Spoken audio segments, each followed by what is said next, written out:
बिस्मिल्लाहिर्रहमानिर्रहीम अस्सलामु अलैकुम रहमतुल्लाह। नवाज शरीफ ने 21 अक्टूबर को पाकिस्तान आने का ऐलान किया और इस हवाले से पाकिस्तान के अंदर हर तरफ शोर मचाया हुआ है। नून लीग की जानिब से भरपूर कैंपेन की जा रही है, प्रोपेगेंडा किया जा रहा है, मुहिम चलाई जा रही है और मीडिया के अंदर पैसा चलाया जा रहा है। ना सिर्फ सोशल मीडिया के ऊपर भरपूर कैंपेन चलाई जा रही है बल्कि मेन स्ट्रीम मीडिया के ऊपर भी भरपूर तरीके से कैंपेन को रन किया जा रहा है और ये दिखाने की कोशिश की जा रही है कि जिस तरह से नवाज शरीफ एक मसीहा बन के आ रहा है।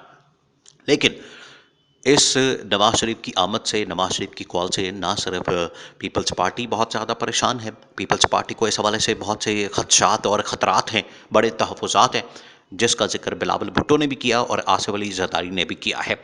और ये इत्तेहादी जमातें हैं नवाज शरीफ की, ये भी आपने जहन में रखना है। ये अभी जो 1-2 महीने पहले इनसे बड़ा लाड प्यार और इनसे बड़ी मोहब्बत की पिंगें और इनके साथ बड़े ताल्लुकात थे, लेकिन आज उनको फ़िक्र लाहक हो गई है नवाज शरीफ की आमद के साथ। इसी तरह से मौलाना फजल रहमान को भी फ़िक्र है कि नवाज शरीफ आके यहाँ पर, अगर नवाज शरीफ को यहाँ पर मुकम्मल तौर पर एनआरओ मिल जाता है तो ये हमारे लिए परेशानी का बाइस बन जाएगा।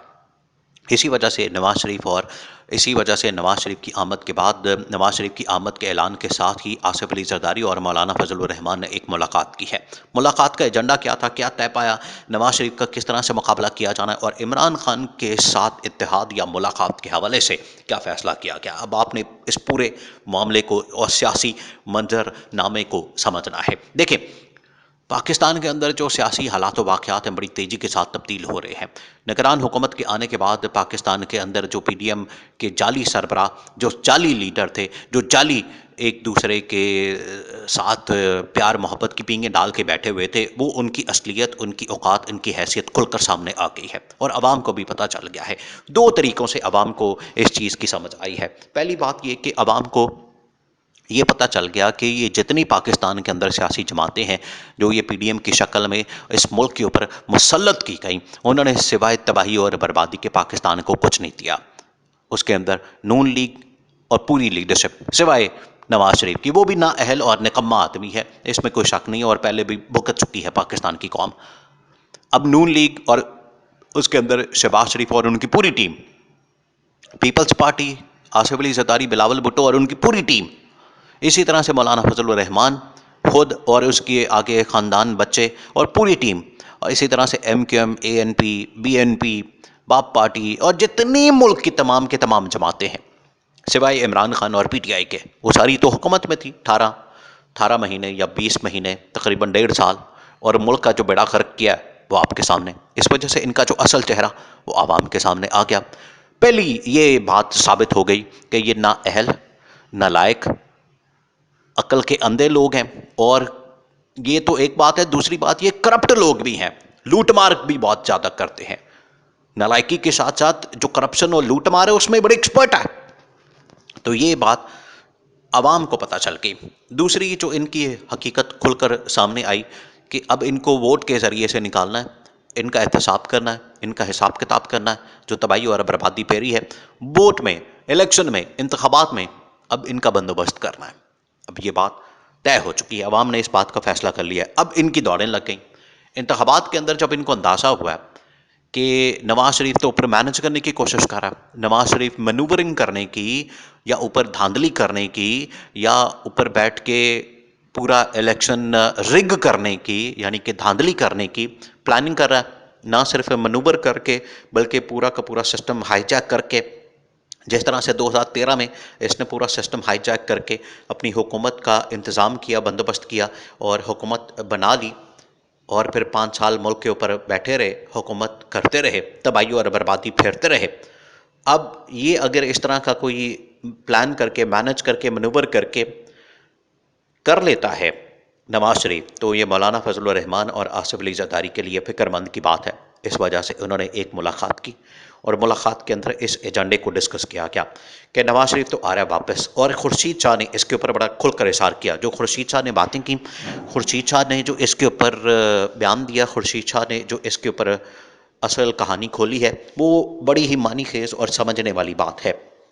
खुर्शीद शाह ने कहा कि अब नवाज शरीफ वापस आ रहा है तो नवाज शरीफ बगैर डील के इस्टेब्लिशमेंट के साथ बग़ैर कुछ मुकमका किए, बग़ैर एनआरओ के वापस नहीं आ रहा, क्योंकि नवाज़ शरीफ के ऊपर तो सज़ा है, नवाज़ शरीफ के ऊपर तो इस वक्त कन्विक्शन है, नवाज़ शरीफ के ऊपर 2 केसेस में सज़ा है, एक तो अल अज़ीज़िया में, दूसरा एवनफील्ड में, और तीसरा जो है वो डिस्क्वालिफिकेशन है, वो अखामा के ऊपर, वो उसके अंदर भी मुजरिम है। तो नवाज़ शरीफ को ना सिर्फ सज़ा हो चुकी है बल्कि वो डिस्क्वालीफाई है।